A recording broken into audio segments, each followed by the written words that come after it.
Kicking it off with Sinners too, 2026. What's up, people? How's it going? We're back. Horror Search 30 is finally back after a little hiatus, but we're here for the 8-year anniversary. That's one. Happy anniversary. Happy Annie. Yeah, can we Happy just anniversary. take a moment? That's an hell of an achievement. 8 years to these Yeah. guys. Sturdy, congratulations. That's 580 episodes, dude. That's Yes. I was on 500. Remember that? Yeah. Is that when you first That came? was like amazing. Is that the first Oh. episode you came? Because me and Mick were talking about that the other day. We wanted to figure out what episode it was that you came. Holy shit. And I was like, just like totally into like, oh my God, I'm part of this person's 500th episode. And you're just very nonchalant about it. Like, yeah, it's... You know what it is, Trevor, is like for anniversaries and then for like the 100ths or the 50ths, I always in the back of my mind, I'm like, I should do something. But it's always like, I'll think of it ahead of time, right? And as it gets closer, I think about doing something less and less. I'm like, I just got to get ready for the show. Mhm. And then like the day of or the day before, I'm like, damn, I should have did something or got something. But I'm like, it's way too late to start planning now. So one of these days, I'm going to do something for either episode, well, we're at 580 now, so let's say 600 or year 9. One or the other. One or the other. I'm going to actually do something. I don't know what yet, but I am happy to be here for like 8 years. And like, it's cool. Just all the things you learn through this. Like, I'm not even going to say the downs. I'm going to say all the things you learn through this. All the And people The commitment and follow through of 8 fucking years, man. it's, yeah. That's amazing. It's a long time. 8 years of this, but I was just thinking about it the other day too. I'm 8 years of anything, man. Yeah. 8 years of this, fucking all the years of just watching movies in general. Mm-hmm. Don't look at James if you're epileptic. Just because, like, look at Whoa, me. he is flashing. Just thinking of like starting this journey as far as film, especially with the horror stuff. And I'm 40 now, so sometimes about 5 years old. So it's like watching this type of shit for 35 freaking years is a long time, and then to make a show about it going on for 8 years is another long time and a dope feat. And I'm just like, yo, just for those of you that want to do shows, do it. That's all I'm gonna say is do it and stick with it. Don't give. If you really want to do it, you really have a passion for it, go for it. If not, don't waste your time. If you're doing it for the views and the money and the clicks and all that stupid shit, don't waste your time. If you're doing it for a true passion, all that other stuff comes, go for it. Really go for it. Those are extremely wise words. Because And that's something that, what you said should be taken into account by anybody who says, hey, I want to start a podcast. Because, that it's a frightening thing to be consistent. Yeah. And you've done it. You've been doing it. You've been doing it on multiple shows. You've really just like, you pop at social media. This is, I know you're not, but this is reason to celebrate. So I appreciate it. I really do. Like, when I say that, I really do love doing this stuff. It's why I do so many damn shows and like shit over on Popcorn and Pints. We're taking a huge turn this year, which is going to be fun as hell and amazing. And I can't wait for you guys to see what's coming on there. If you guys have been paying attention to the schedules popping out, we got a lot going on, and we got a lot of dope stuff going on this year on Horror Research 30. So I'm excited for the ride. I'm excited for another year run of this and seeing what's going on, seeing what we learn, seeing what comes by, seeing what comes on the radar, seeing what movie. I want to see what movie this year, because we're reviewing a lot of movies from last year. But I want to see what movie from last year, or just what movie, even from this year, that really, really gets under my skin. You guys know every year, it's just something, because it's cool to figure out like what your favorite movie is for the year. It's cool to figure out what the best movie is for the year, but I need to know that movie that's just gonna be like, oh my gosh. That's not fair, dude. You only review horror, though. I mean, I can give you plenty of non-horror movies. No. I'm talking in the horror. I'm talking in the horror realm. Plus, we're touching more on Popcorn and Pints, but I'm talking more so in the horror realm. And then, of course, on Popcorn and Pints, like I said, because it's like It's just fun at times for me when it comes to bad horror movie. I can't say about all film, but when it comes to like a bad horror movie, there's just something that feels good at times, not always, because there's those blood lakes out there that just feel icky. But there's those ones that you just throw on and you're just like, man, how could I not watch this? How can I not have fun with this movie? And I want to find that as well. But I really want to find one that just irks me this year. I really want to find a horror movie that irks me. That's a newer horror movie, and one that really pisses off the rest of the crew as well. Because why not? Gives me a reason to watch more new movies. Yeah. To find the ones that I think are going to leave a lasting impression on you. With 8 years though, I feel like you guys need to tell us out of all the movies you and James have reviewed on this show. Can you give us 2 or 3 movies that you think we should definitely check out? Definitely check out.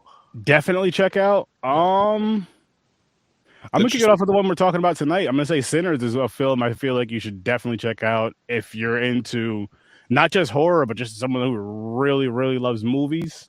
This is something that really tells an awesome story in so many different ways. Just the music alone tells a fucking beautiful story. Just the music alone tells a story within a story, and each kind of like when they're showing the spot, when they're singing and dancing in the spot, and they're showing different like cultures with the dance and different eras of music. I thought that was just a dope vibe, telling so many. Just that alone, you should check this movie out. Sinners is one you should definitely check out. Another one I'll say. Let me think. I have it. I had it at the tip of my tongue. I'll say Weapons. Weapons was good. Weapons? Yeah. Okay. 8 years of some of the most insane. Oh, okay. Craziest movies. You didn't say insane and crazy. I got one. Just saying in general. I got one. What? The Greasy Strangler. Everybody watch it. That's a fun one that's it. just right out of left field. That's a weird one. That's a strange one. You guys know I'm gonna say Thanksgiving, but it's not that time. You watch that around November. Thanksgiving is something I'm still gonna say.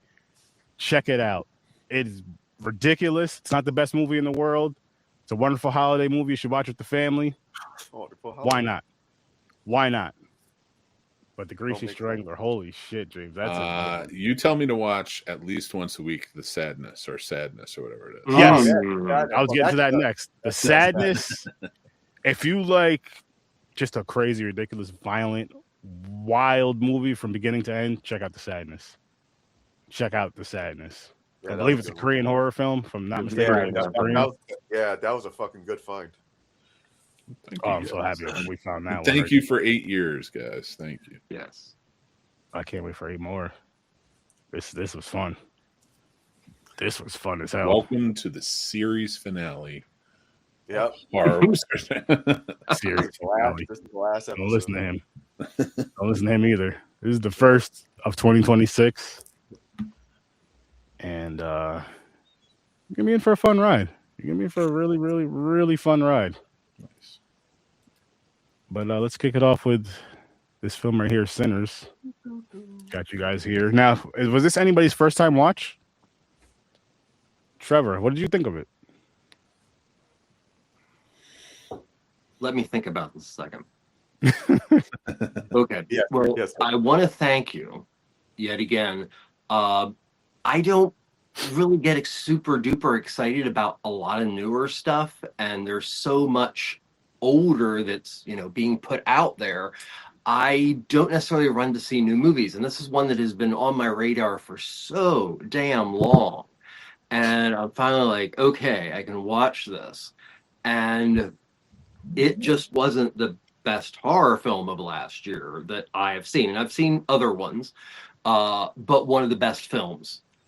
And also one of the most meaningful films, especially right now, that I saw that was in a major theater. So in short, I feel this is a contemporary horror masterpiece.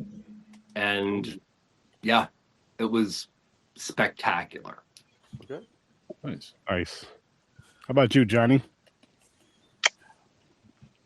So, this is a term that and Trevor said it. This is a term that that Mick doesn't really like because he feels like it's overused, which is the term masterpiece.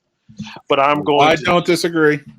But I'm going to use that term here, but I'm going to use it in the traditional sense. You know, in medieval times, you were a journeyman, and if you wanted to be a master, you needed to find apprenticeship underneath a master. Then you needed to present a piece to said master so you can get to the level of master. Now you might say, Johnny, what does this have to do with the movie Sinners? With Ryan Coogler, his mentor was Christopher Nolan. He's the one who taught him how to use these IMAX cameras and how to tell a film like this. He created this film. He presented this film to Nolan. Nolan has even said this film is on the level of Kubrick. He has deemed Coogler a master. So therefore, I would say that this film in totality is his masterpiece and is one of the best movies that came out in the last decade. Yes, you're right. I'm on that. You're right. But it is a term that gets used too often. Yes, it is. It is. That's why I took it back to the original sense of the word. I love it. I love it. You're absolutely right. This film, ever since, of course, I'll do research and things like that for movies, but I was like, no, I'm not going to do any research on this. First time watch, whatever. And I didn't go down the traditional research routes. Like, I dug out all kind of old blues and was listening to it. And then, I started looking into doppelganger theory. And then that led to looking into the population of Irish in Mississippi at that time period. And this movie makes my brain just go... Yeah. Because there's so much going on in this movie that, I know I was standing outside for a cigarette and I was like, smokestack lightning, boom, Howlin' Wolf reference. So this is the movie I want to see again and again and again. Yeah. This might be a controversial take on this movie, but I think this movie was done, and this is purely speculation, but I think this movie is an answer, a respectful answer. I don't know how else to put it right now, but between filmmakers, a respectful answer to Jordan Peele. Yes. Saying because Jordan Peele is an amazing filmmaker. I would not call any of his films masterpieces. Maybe the closest is Get Out. I would say Get Out because he got an approval from a master, which was I don't, but I loved what you went with it for this one, but I can't subscribe to that for every movie.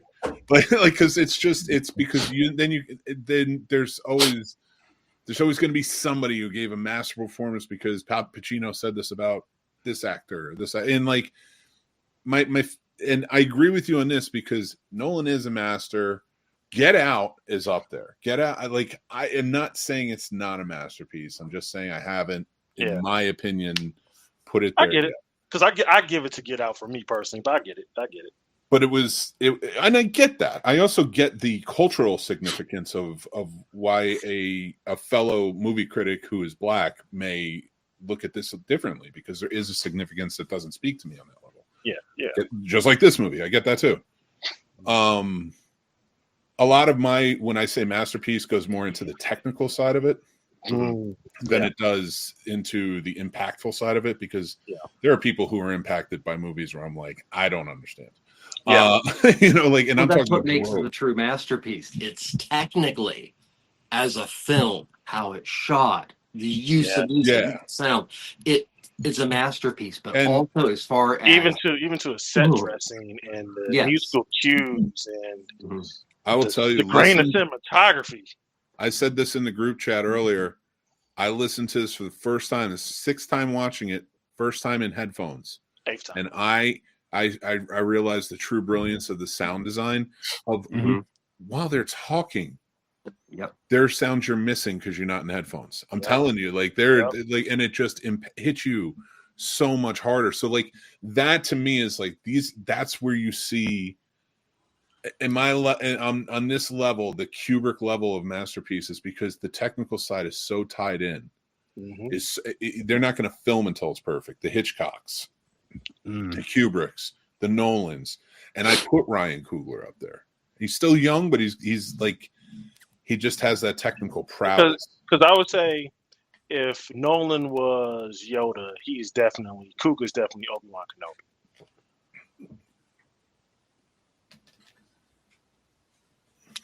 Yeah, I won't argue with that. I think he successfully made a film that if you took Kubrick in his heyday and Spike Lee in his heyday and put them together with a Mario Van Peebles script, you would have this film. Yeah. You know what's funny though? Mario or Melvin? Mario. What? Oh. Melvin. Sorry. Mario. Yes. Melvin. Mario is Mario the actor. Yeah. I disagree. Mario's a pretty good writer himself. He just wrote for his Jack City. Well, I mean, we're talking about sweet back, level of incense, Melvin versus Mario. To push back on what you said there, in my opinion, though, Melvin Van Peebles, Mario Van Peebles, not masterpiece filmmakers, by any stretch. I agree. But they shouldn't be. But also, and Johnny, how many times we talked about Spike Lee? Guys, how many times have I talked about Spike Lee? I fucking love Spike Lee. I do not think Spike Lee is a masterpiece filmmaker. I think he's made some masterpiece films. That's why I said earlier. It's because he has more. But I mean, even then, like, I could make an argument for Inside Man as a masterpiece film. So, and that it did come later. So I think that's where my mind frame is coming from. I would go with if you're doing Spike's oeuvre, but I'm coming from a black. I'm coming from a black critic. I'm coming from a black critic though. I would say Do the Right Thing and freaking School Days. Those gotta have some masterpiece. You gotta have it. So I think that's some great shit. I just think American. That's a student. Yeah, I just think that he's just gotten lazy as the older he's gotten. And I get that. I will never ever in my life ever agree that a student film is a masterpiece. There's a lot of issues, beautiful issues for an independent film. Those are the things. Like when you watch Clerks, there's so many fucking issues with that movie. Oh, yeah. There's a lot of problems with that movie where the filmmaking, like he didn't have it down, like, but you could tell there was like he knows how to do it. He can do it. He has not a brilliance, but he has a know-how. He's like, because I would say without Spike, in my opinion, there will be no John Singleton. There will be no Jordan. But that's a different argument. Queens. You're not talking about masterpiece. These aren't masters. You're talking about that now. It's a cultural. I feel like he is a master in the fact that he's inspired those other people to become even better filmmakers. You can't feel out mastered him. If he was a master, he would be putting out masterful work. And he has, but he just gotten lazy and wants 2000s out. You can't judge by that because he has put out movies that are genuinely not very good. Yeah, I wouldn't call that lazy filmmaking. I would call that filmmaking he is a great filmmaker. But I would say I would put him on the level of Steven Spielberg. But I wouldn't call Steven Spielberg a masterful filmmaker. So then you would put Steven Spielberg on the same level as Stanley Kubrick. Tell me now. Who's your master? Is your master only Kubrick, or do you have? There are other masters of the craft. Okay, but they are legitimate. Like, just give me two or three of the craft. Just give me two or three. No, Steven Spielberg, in my opinion, is not. Martin Scorsese's more in a master class. Okay. All right, I agree. I won't argue. He made some egregious films recently, but yes, he has. You're right, but I don't call that laziness. I think he changed in his filmmaking. It's not as hungry anymore. It's when Rocky, had all those fights that were nice and easy for him. He wasn't as hungry anymore. Okay. I don't. I can see that. And I think that happens a lot to filmmakers, but never happened to Kubrick. I don't think it's going to happen to Chris Nolan. Oh no! You may get a movie you don't like out of them. Yeah. I'll never say that you have to like everything they make. Okay. But, all right. There's some for my taste. There's some missing from Kubrick. What? Like what? But but by the technical prowess and everything that went into the film. Because I would say for me it would be Shining and it would be Eyes Wide. Or Those are the two ones that I don't feel personally. That's fine. You know, but you can't argue that the technicality of filmmaking was like on the technical level he's a master, but like in massive ways with those movies. Exactly. So on a technical level, he's like Orson Welles in that. On a technical level, yes, of course. And AI, the movie AI, not what's around now. The movie AI was the first AI monster, basically. But if you think about AI, the movie, which was supposed to be directed by Kubrick, look what Spielberg did with it. It's fine. But do you think that would be the movie if Kubrick directed it? I find that movie very haunting. No, it's that is the most haunting work, if you ask me. And I know we're getting off topic, but like I think Kubrick right now is the new masterpiece filmmaker. Yes. Right now. I don't know that there's anybody else. There are people who can get on that level, but I don't see anybody else at this moment. Maybe Denis Villeneuve is kind of going there, but getting a little about Eggers. Eggers. Robert Eggers. Yeah, Eggers for sure. I'm with you, Trevor, with Eggers. Yeah. Eggers, I could see. But who taught him? Because like if based on yours though, Johnny, if it's somebody hands down the reins to him, who is he? Is Eggers who handed it down? Probably some German expressionists that we don't know. Nah, see that doesn't count. probably Werner Herzog. Fritz Lang. You look at Italian filmmaking. You look at Japanese filmmaking. You look at filmmaking all over the world. That's so important. Yeah. You start as whatever, and then you work up to assistant director, and then you co-direct with Akira Kurosawa or something, and then you can do whatever the hell you want because there's an opening for an A-list film. But you have to do the time. Yeah. If you're going to be respected within the studios. Another masterpiece filmmaker, Kurosawa. But you also have these little independent films that come out. Funeral Parade of Roses is a good example in Japan that is a masterpiece of a particular kind of cinema. And I think that needs to be like Sinners, exactly. And Sinners is that. And I can get behind Ryan Coogler as a filmmaker, especially as a masterpiece filmmaker, because a lot of those guys we mentioned, I feel I have the interpretation that they would look down on genre type filmmaking and blockbuster filmmaking. And what I love about Coogler is he feels different, even though he's an auteur, where he embraces big blockbuster filmmaking and genre filmmaking, like making this film.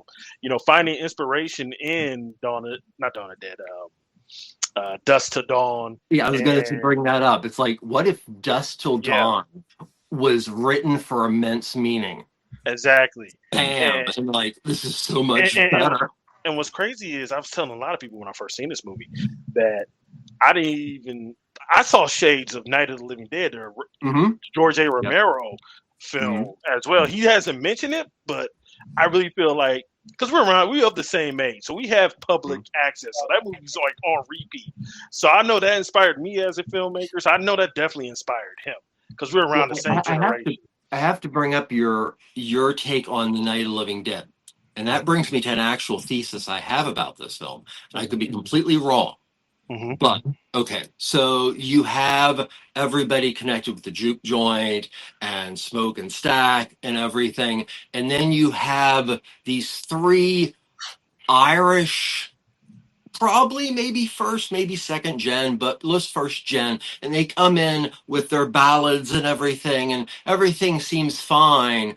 But no, it's not. It's actually a start of a vampire thing. Yeah.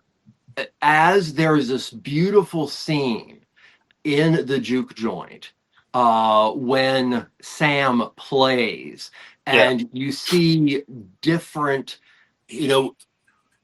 religions, different dances, different takes, but they then jump to the future. They go to the past. They're one big amoebus thing, which is a shared culture. Yes. The Irish, I took this, are a villain but they're a villain because white immigrants, their desire was to assimilate. Yeah. An immersion, but assimilation is fuck. Yeah. So I think the vampires are the lie that assimilation is what we should do. We should just all be alike. We should just this, everything sterile. It's a beautiful way to think about it like everyone does. Yeah. So I think it is. I think it's very much a, you know, hey, you guys wanted to assimilate and you want to bring this on us, but no, we have a culture. Yeah. And we have survived this culture for so long.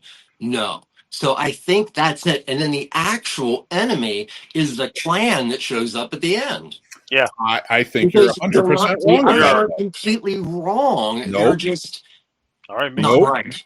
Terrible take. Sorry. You're usually good at this. Give me your take. You're usually good at this, but let's be real. Fact of the matter is, not enough white people. And the ones that were there, all bad. What's that about? I'm cracking a joke. No. Okay. You did it perfectly. You did it perfectly. No. I did it at your expense. No, listen, that's a great take. That's a beautiful take. I found myself thinking that very thing because I just finished Pluribus, which is a very hive minds like, and you know, and as I'm watching Remnick and realizing the pain as he's in pain and like how he's in control of everything. And then I didn't catch this the first time first 5 times I've seen the movie. Towards the end, he says along the lines, you can't kill a vampire or you can't change anything without killing the vampire that killed them. Annie said I don't know why. And he said that that basically you have to kill. Are you sure you know? Yeah. You kind of fucked me up though a little bit with the quote. No, Annie said that it doesn't work like that, and that you basically have to kill the ones that made them. Yeah. It doesn't like change them if you kill. You have to like they had to kill Remnick to be able to go after. You have to do one. You have to go after them one at a time. That's what I was alluding to based on, I couldn't remember exactly what she said. But best character in the movie, by the way. Annie? Yeah, best character in the movie, by the way. I mean, they're all great, don't get me wrong, but like when you're that made me realize he fucked me up because you always have to like jump in. But by the time you get to the end and they're with Sammy and he's older now, it made perfect sense that like why he couldn't kill. I never realized that without that little bit of dialogue, why he didn't kill Stack. No. Or Smoke, rather. No, that's not it. Oh, why Smoke couldn't kill Stack? Stack didn't kill Smoke. Okay. That's why he didn't kill him, because like he could kill him, but like, or he could kill Mary, but like that's not going to change anything. It's not going to change him back. It's not going to make it better. So that's why I let him go, and he made him promise to leave Sammy alone. There's a very important quote in this movie, and it's when the lead Irishman, for lack of a better term, Sam is run into the river, and he comes after him, and he holds him. And does anybody remember what he said? I want your stories. Oh yeah, I want your songs. Yeah, that's true. And if you didn't feel that as a lover of music, oh man, I heard that and it was like. Yeah, I thought you were gonna go deeper with it. I thought you were going to the baptism when he was saying, "The men that stole my father's land, they forced these words upon me." Oh, don't get me started on 1932 blues. Because to this film. I wasn't talking about blues. He's talking about the significant element of the Irish. Because to bring up to your theory earlier, what I love the fact that Coogler used a group that was also very much oppressed by the dominant Protestant Anglo-Saxon community in the Irish, and so I love the fact that he kind of used that as a mirror to what they were doing to or what they still are doing to black people. Actually, I looked this up. This is bizarre that I actually did. But in 1932, there was a larger number of Irish because the people who first settled that part of the West were Irish. Yeah, because they couldn't get work in the East. Yeah, exactly. So it also, for where it is in Mississippi, it is the other major culture. Yeah. It's outside of the just white. Yeah. But they also became sharecroppers too because most Irish couldn't get work. Mm-hmm. You just mask and you just do it to another person. They needed to just organize and get money the opposite way, through violence and intimidation and alcohol, and they could have really done something. Oh, Jesus. Well, I feel like we've talked a lot on the Horror with Chris Sturdy podcast. Oh yeah, the host. Yeah, 30 minutes in. Yeah, I've been pretty quiet lately. On the man's anniversary. Well, I do want to ask really quick, what's everybody's ratings? James, what you got for this? All right. It's rare, but because how the story was great and how it looked and the acting and everything, I'm actually going to say it's a 10. Okay, James. Mick? 10. Trevor? 10. Johnny? 11. Final tap, Rhino reference. I'm breaking your scale. No, yeah, it's 10. It's perfect. No, I'm with you guys on that. Like, I remember going to see this movie last year with the theaters, in theaters with the wife, and my brother and sister happened to go see this as well. I heard my sister laughing at some point, but that's besides the point. Like, going to see this movie and just seeing how many people, different cultures, old and young, were really, really locked into this movie. It was a sight to see, because this is one of those type of movies where it's just like, is it going to be one of those movies where people just get up and walk out because they're upset about something? But no, everybody was really just like locked in, like they were learning something. You know what I mean? Like a good, in a sense, like a really, really, really good documentary that doesn't feel like a documentary in a sense. And you're just like, holy shit, like this type of thing happened to so many different people, or these type of people, these different cultures of people were just pointed out, oppressed, or called out for just being different. Something that they cannot control, something that you're just born this way. Literally, you're just born this way. No, you're different, whatever. And then the way that music brings so much together, I'm like, holy shit. Music and food are probably like the best things that people have, or that people bring together. Who gave with money, of course, but was able to do the cooking and the catfish in town. Yeah. And, so it's, the point of the juke joint was, of course, there was the gambling element and there was the prohibition element and things of that nature, but kind of like very different, but kind of like drag shows were at some point. The juke joint was a safe house. Yeah. And that's, there's so much more to it than, gambling and things like that. I mean, you look at the Delta Blues. Delta Blues would not have grown or would not exist without the juke joint. I will tell you, 2025 has not been a very safe place for juke joints. No, not at all. Safe place for shit. Welcome to Derry. Oh, okay.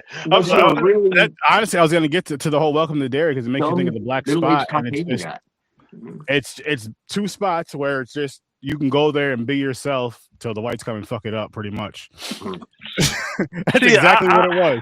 I wasn't even vampires also kind of. No, I'm not talking about the vampires. I'm talking about the clan. I'm more so talking about the clan. Well, they were whites and they did come to fuck things up. You're right, but the other ones are vampires. All I was gonna say is my favorite thing that I learned about this movie is the fact that vampires are still not the worst thing to happen to black people in a vampire movie.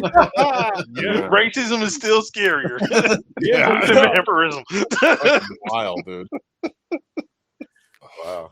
And I'm just like, holy shit. Like, I mean, again, you go to Welcome to Derry, just that one episode, because I didn't watch the last one yet, but what happened with the black spot, all the craziness they had to deal with before, like, deal with Pennywise and then the racism. I'm like, yo. Interdimensional god clowns. Vampires. Yeah, in that situation, it's more like for white people, that's like the worst thing in the world. But for black people, it's just like, oh, okay, you adding that on top of that now? Now we got to deal with this. Actually, it can't be one or the other. Can't be one or the other. Nah. Dude. Yeah, they did so good in this. Have any expectations in this movie before you watched it? I felt like it was gonna. I mean, Ryan Coogler, the name brings a reverence to it. I think. I did have expectation. After the internet has trained me to hate Disney, I was expecting for Michael B. Jordan to do karate because everybody was saying that this is Blade. Just because it's a black person and vampire. So yeah. I was expecting karate. I was disappointed. There was no karate at all. Internet. This guy. Honestly, like I was just really, really excited for it. I was really excited for it when I first heard about it. As far as expectations go, I don't say I really had any expectations for it, but I was hopeful. I was hopeful it would be good. I was hopeful it would be a really good movie. And it's not a good feeling. It's not a good feeling because to go into a movie and not have expectations. Not feel like the weight of the world on the movie. It's one of those things I try to do more, especially getting into like podcasting and stuff. I try to do it more and more. I'm like, I cannot expect this movie to be this or that. I gotta just go in there as blind as possible. Level. Yeah, it's a big reason why I don't watch trailers and shit, especially in the horror. See, that's where I differ from you. Like the trailer actually helps. Like, and again, it's because I'm looking for technical things in the trailer, not the story, nothing else. Like. Like if I know when I see a Marvel trailer, I'm going to see a Marvel trailer. I know even if it's not a great. Johnny, give me a bad Marvel movie. I'm not thinking of them right now. Captain Marvel. No, Captain Marvel. Captain Marvel is a good one. Hold on, no. You said a bad one. Quantumania. Here's the thing. I didn't mind Quantumania because I went in with no expectations because I'm like, this dude's going to be like fucking Star Wars. Who cares? Black Widow. I had a good time with it. Black Widow again. But those are the things when I watch a Marvel trailer, I'm like, I have no expectations of you until I see something like an Endgame or an Avengers or something like that. And I'm like, all right, I expect you to be good. This is going to be experience. You'd better be good. That's how all movies should be met at. And because the internet, it warped us up. So now we have to get expectations. We don't have good faith movie critics anymore. Like we're really trying, but there's so many rage baiters because that's what people watch. There's like a trust me, I know. Like I go to for really, really intense reviews. And I watched the people who got into that and started growing, and I was like, have fun. Like I don't know how you can just hate shit before you even see it, or speculate on hating shit or what's going to happen. So when it comes to like watching a movie trailer, like I see it and I'm like, okay, that's a level of a movie I want to see. But it's for me. It's also that, and then I want to go into a movie 100% as surprised as possible. So I don't want to see too much about it as far as trailers. No, I just want to go into it as blind as possible. And do I enjoy it or do I not enjoy it? Yep. But there's a difference for you versus me because again, like when I'm watching it, like we watch it for different reasons. We've talked about that. Like again, the technical side is more important to me. Than that. So like, but if I'm watching and like if it looks like shit, but it keeps my attention all the way through in the trailer, I'm interested in giving it a chance because it might have a good story. It might have some performances that really like kind of blow me away. I've been let down that way. I'm a hardcore Xer. So like for me, the more I heard about this movie this year, I kind of kept putting it in the back a little bit because, and I was like, I really have, it takes a lot for a movie to live up to everything I've heard about it. So having to watch it for the show was good because I was like, okay, I'm expecting this to disappoint me. Yeah, you know what? First off, Trevor, thank you. I was going to say thank you to Ryan Coogler because this trailer was actually kept things a secret. It doesn't, every trailer tends to show you what's going on and the end, all this shit.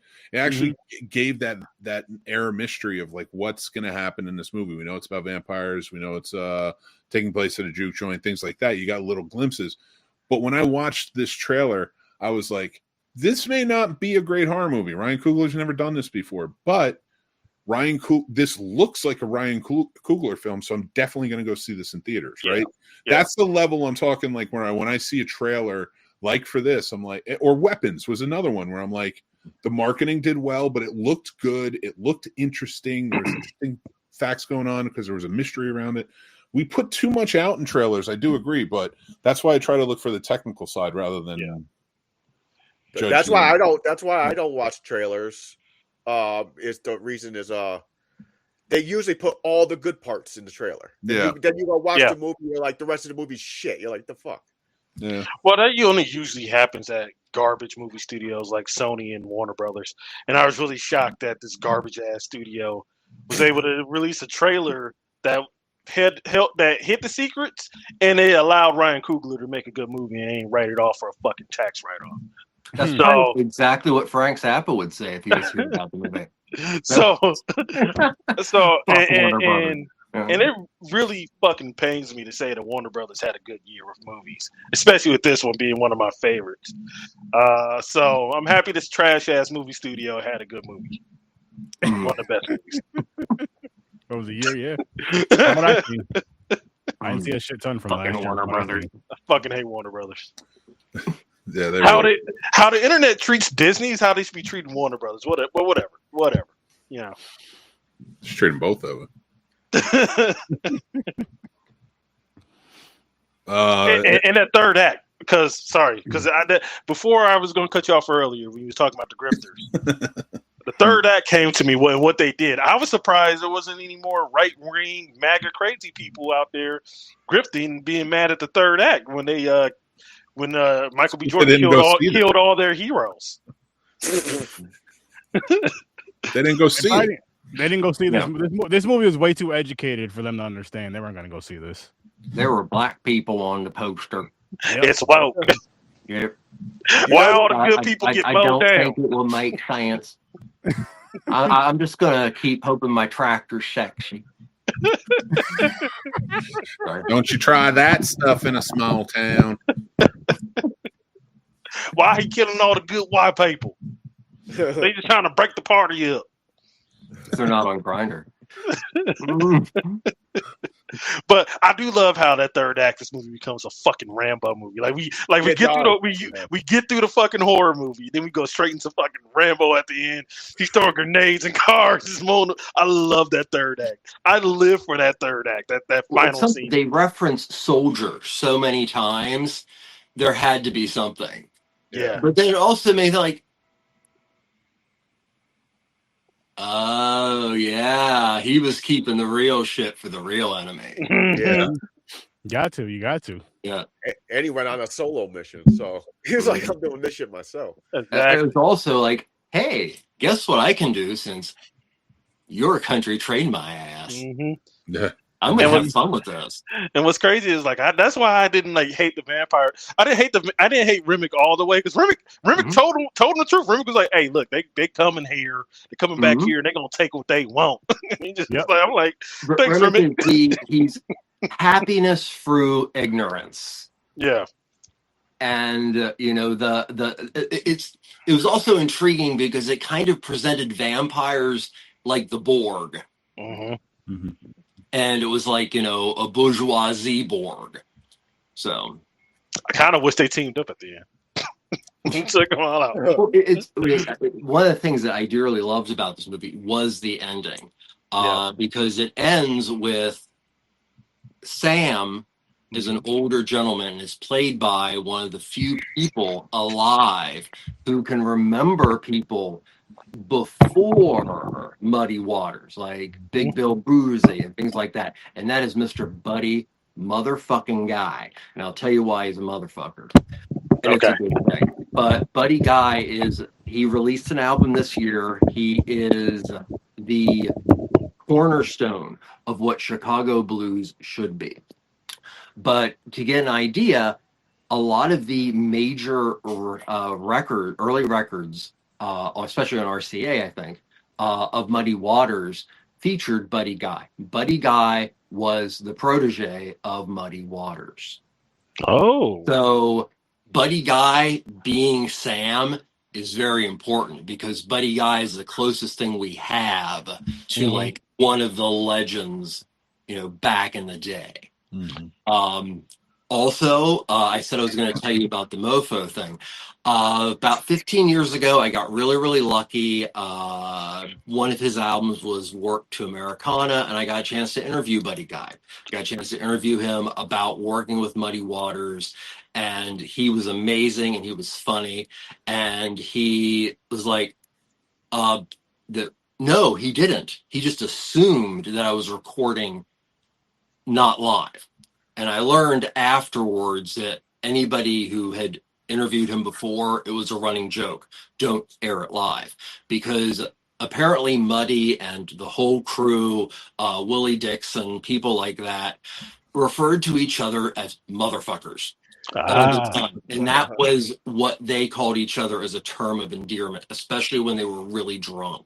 And he just talked about the time period. He's a really sweet guy. One of the best interviews I've ever had. I would say, if there is a blues musician performing today, as far as old school that should be given the respect, it's Buddy Guy. Oh yeah, dude, and I thank you for sharing that. I love that story. I love that story so much. That's fucking awesome. Did you ask him after the vampire attack what happened? Like, how did he get into the music industry? I see what you did there, Vic. Hey, cuz. Let's make it real. Let's make it more. Let's make it nonfiction. Serious question, cuz. If you're Pearline's husband, would you come and try to square it up with Sammy the next day after you found out what happened? Listen, man. I mean, the next day, what are you gonna Stacker still alive? There's not much you're gonna be able to do. So you're not gonna try to square it up. You're not gonna try to square it up with Sam after the next day. You ain't gonna be looking for him. It would have been a terrible joke in such a serious tone movie, but it would have been kind of funny. Is if when you see his husband walking in down the road, pissed off, going to fight Sammy because he heard she was there, and he just starts seeing the Klan getting. And then he just turn around like, nope, I'm cool. I'll see him later. Yeah, because honestly, that's the one character we don't even meet him. That's the one character I feel bad for. He got cheated on, then she died, so you don't know where the hell his wife went. He might just think she skipped town. Yep. Damn, I didn't even think. You don't even think about that because all you're thinking about is that good time that everybody's having until they're not. Yep. I'm like, she's literally until they're not, and then it's just oh shit. And there was two people cheating. Both women were cheating. Yeah, but Mary's husband was white and racist, so whatever. This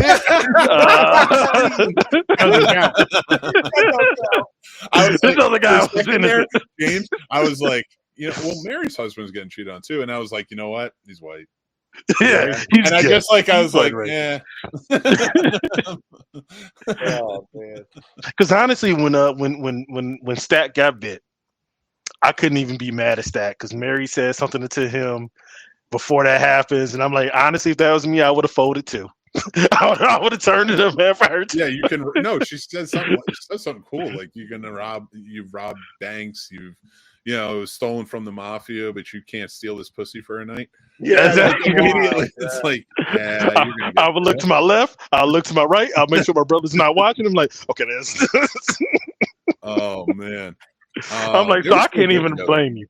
Then to get big, your brother's like, yo, how'd you get called? Like, yo, she said. Yeah. All right, that would have got me too. Exactly. Yeah. I ain't mad at you. Questions about this movie. I'd love to know what everybody thinks about it. One, after this question, I want to praise Michael B. Jordan's double performance in this. Yes, and how different they were. But also Grace. Are we mad at her for letting them in? Oh, Yeah, I'm mad at Grace. I'll tell you why I'm mad at Grace. She lets him in. A little bit. She lets him in, and then she does that weak ass throw that he dodged, and then they both get caught on fire. That was a weak ass throw. He literally smacked it into the wall. That was a weak ass. That was a weak ass. Her husband could have taught her to throw better. That was a weak ass. I like how she started. They turned into like a Pompeii thing. She was like all ash just sitting there on top of them. They're like, oh yeah. I'm like, so that was your plan. That was your plan. You were gonna bring him in, do that weak ass throw, and then burn to death with your husband. That was. So she basically sent it out. She could have. They could have like shut up, close the door.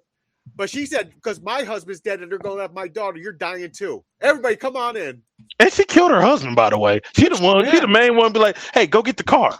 He want to stay there being for his friend. What does that do? Like, don't you want to ensure they're all dead? Because he already said we know everything about like where she is, what she's doing. Like, so when you kill a husband, you die too. Do you think they're just like, no, yeah, they're like, kill the rest? We're gonna leave your daughter alone when we kill the rest of the town. Yeah, that's the second. That's the second character I feel bad for now, Mick, because you just reminded me that she orphaned her daughter. So now you got a widower and an orphan. She could have fought to survive and go be with her. Yeah, you gotta do. I didn't even think about that. Yeah. Now I would tell you, man. I really love that scene when Remick meets him at the door, and he rats out the clan. And I love when Smoke is talking to his brother, and his brother's all vampire-fied, and he's just like, "We been running around looking for freedom. This is the way." And then when he said, "I ain't doing this shit without you," and honestly, I was thinking about like, who in my family would I have that relationship like Smoke, where I'm like, okay, I won't be bit, because he was about to. If they didn't stop him, he was about to be bit to be reunited with his brother. And I'm like, I think maybe my baby sister. Like, my baby sister got turned. She's the one who can get me. I'm like, do you think they stopped him because like they didn't want him to become a vampire, or they stopped him because they're like, if you go to that side, everyone's fucked? I think it's a bit of both. It's a doppelganger thing. It's like we need one of you on our end. I mean, Stack is definitely the one that seems to make really, really bad generalized decisions. Mm-hmm. And it makes sense that of the mirror, he's the one that would be more easily pulled in. Yeah. Where Smoke is business. Yep. Things are Smoke black and white. Yeah. I keep messing them up. So Smoke, Smoke is the one who remained human. Stack is the one who became a vampire. Yeah. So the beauty about Stack, because the red version, because I'm a little tired. It's been a long day. The beauty about his character following it all the way through is like he tempts everyone on their vices or whatever else. He's relentless with it, and he cannot say no to temptation. Yep. It's insanity that they played that off so well. He knows how to tempt so well. He's wearing the red, like the visuals, everything about it, the character development. But like I was watching him, and like when he was talking to Slim, and he immediately was like, "Well, I have this beer here." And it's like, you're the devil, man. You will tempt anybody. Yeah. Your brother just trying to stay disciplined, stay going, be good. But it's him who gets him in trouble. That's why, and he still is willing to become a vampire. It's beautiful. Yeah. That love, man. That's a powerful thing. Mm-hmm. That's a powerful thing. And another thing about like the movie that I love, because everybody on the internet, they try to say how each character represents like a deadly sin, and they try to say that Smoke was prideful, and they try to use that moment at the very end where he ripped off the medallion as pride, saying like he's above religion. And I'm like, that's a weird way to read that scene. I just read it as he was ready to give up at that point. He lost everybody in that one night. I'm like, that was not pride at all. There's a religious element to this film. Yeah, because if you look at the Roman Catholic religion, the Irish brought with them, very very oppressive, a lot of repression and oppression within the church. Slaves that came from West Africa, it was oppressed, but found ways to get around it. Yoruba, and mixing it with the Catholic Church, all that stuff, to keep shit alive. Yeah. So yeah, I never read that as pride. I read that as he's ready to join the ancestors. I'm like, you lost he couldn't bite his brother when he had the thing on. Yeah, he couldn't get bit, so, or there was a supernatural element to it. Yeah. Which I thought really worked, and I don't know what that was. She might have put garlic in there. I had no idea. It's Mojo. It was his blood. Delta Slim's an interesting. No, I get that, but I mean, I don't know if they were because he toes the line really well between the supernatural and realism. Oh, okay, yeah. So like, what could she have put into it or whatever? So I love that element of it. But yeah, that like when when he takes it off, I looked at that as like he's done. Like his brother's gone, she's gone, everybody's gone. Yeah. And what's left? Sammy is now like safe. He doesn't have to do it anymore. They're all dead. He knew his brother and Mary, who were in the building, are safe. That's why they were locked in. Yeah. So like he did everything he needed to do. So that's why when he pulled it off, like that to me was like him saying, "I'm willing to go home," making that beautiful scene where he sees his baby. Yeah. Oh yeah. Later, just so much more impactful. But yeah, that I didn't take that as a as he's being prideful or above. Yeah, I'm like, that was a weird way to read that moment. I'm like, okay. Actually, what I was kind of going for was more the aspect of, I didn't really notice that or take that, but I kind of also take it as a fact that, you look at the religions that were brought from Europe are more oppressive or oppressive. There's guilt. African religions are polytheistic, and a lot of it is done for appreciation. And it's a totally different mindset on religion. And yet again, you have the Irish there who start putting everybody together into this assimilated Christian society. Okay, so, I don't like how you're talking about the Irish. Well, in this film, I mean, I'm majority of me is Irish. Now, Mick, as our resident Irishman, do you guys often go into the middle of the woods with a bunch of black people and sing the Rocky Road to Dublin? Fucking every weekend.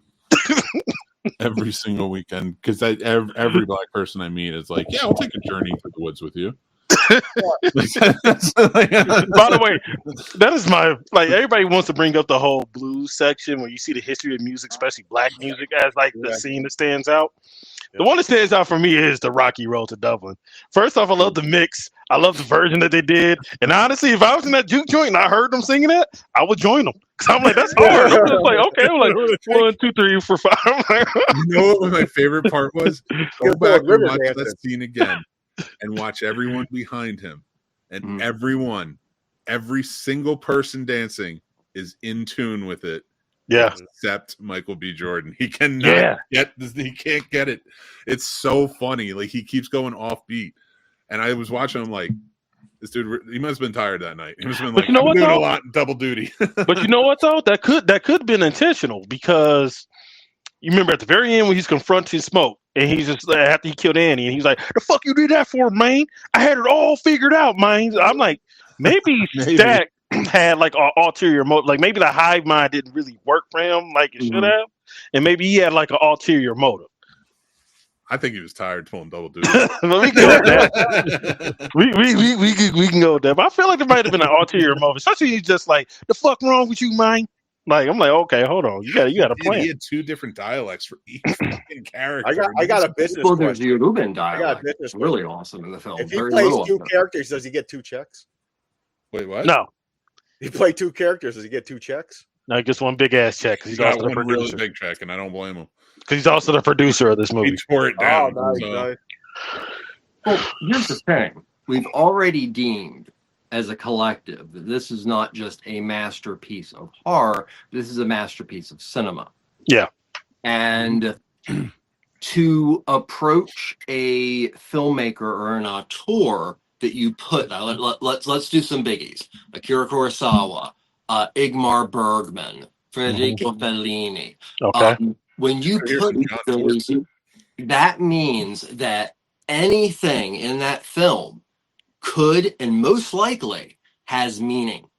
Yeah. So if you're watching this film and you're thinking, well, maybe this means this, maybe even if it doesn't, a master filmmaker will put things in there that'll make you have an experience separate from other people. Yeah. So You know, you guys talking back and forth is a beautiful example of why this film is not an overrated masterpiece. Yep. In fairness, Johnny and I do this all the time.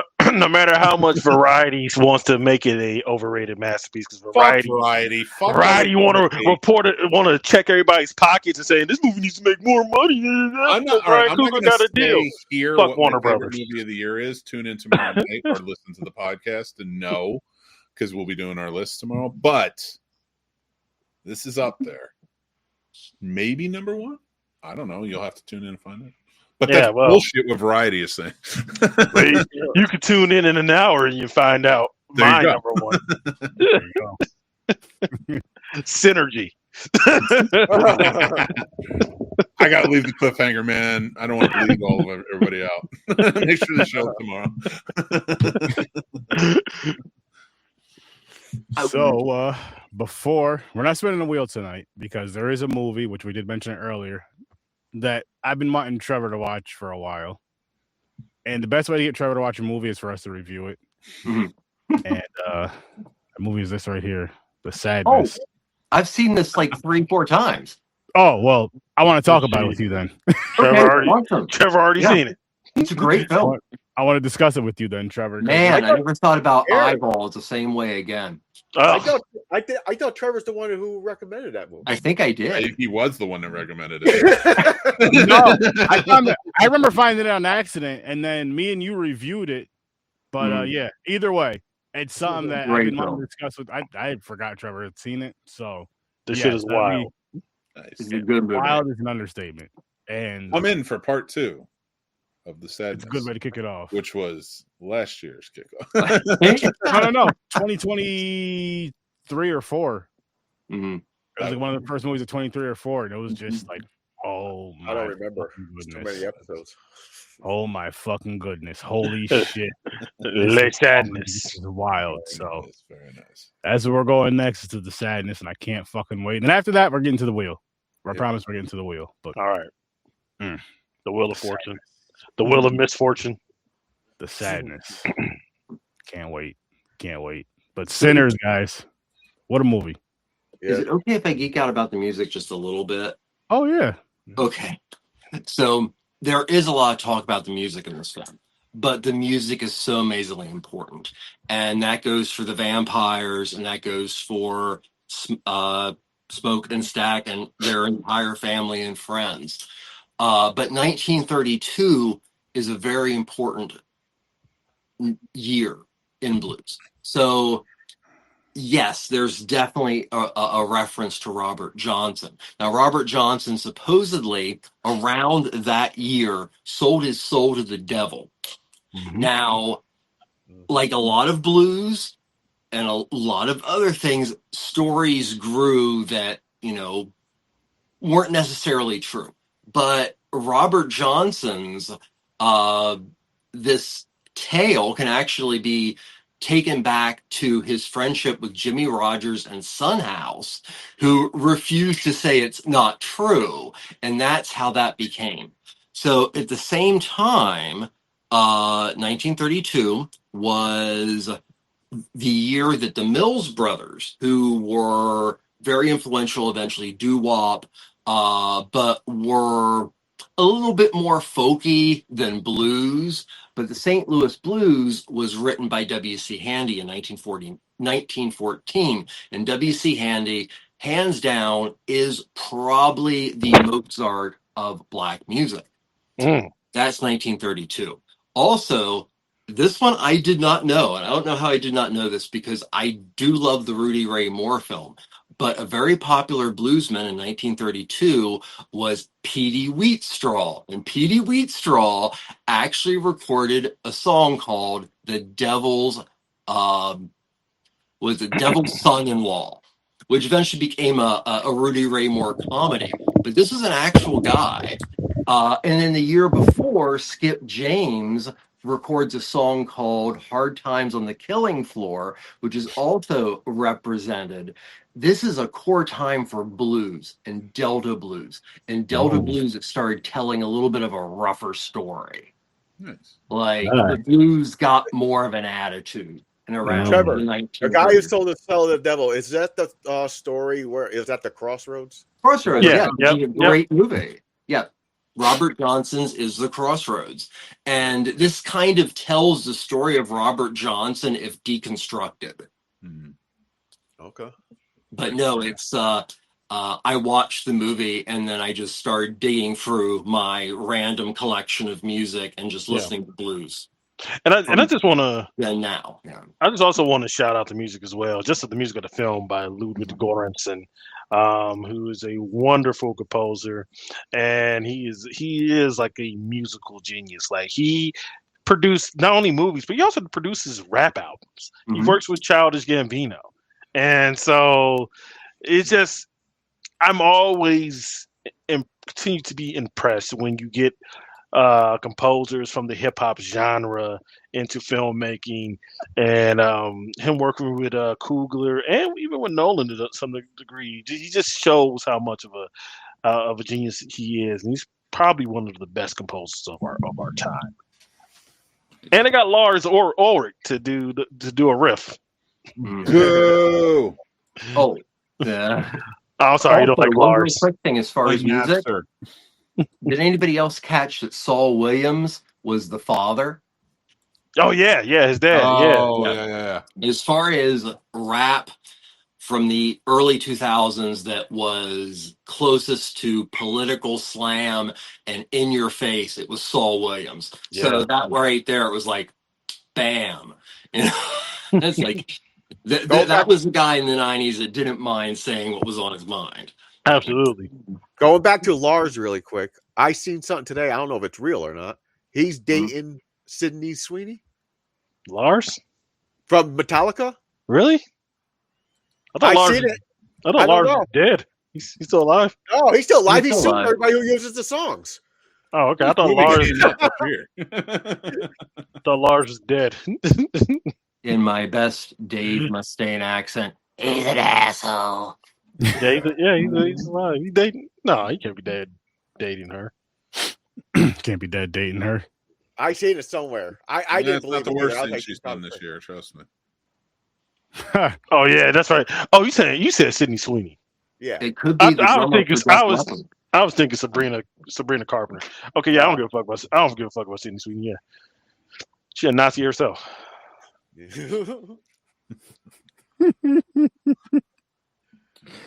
Holy shit! What a way to end an episode. Sydney Sweeney's a Nazi herself. Oh man. Well. Horror Research 30, 8 fucking years, guys. Happy anniversary again. And Happy New Year. Yeah. Grandizer, Chad. Happy New Year. I seen your comments.